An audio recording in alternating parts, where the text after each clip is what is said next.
Hey guys, welcome back to George Basics Crypto and Finance. In this video tutorial, I will show you how to fix Cash App declined for your protection. So first of all, you need to open your Cash App.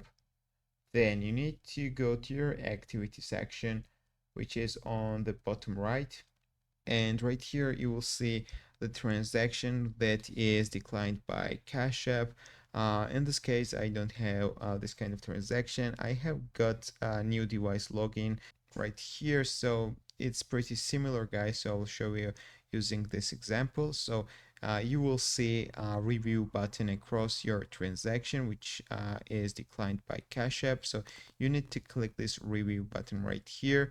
Then you will see this green button on the bottom. If everything is correct, there will be written looks good or confirm transaction or something like that. So you need to click this green button right here. That's all, guys. Then Cash App will no longer have declined it, guys. So that's all I want to show you. If this video was helpful for you, don't forget to click the like buttons and don't forget to subscribe.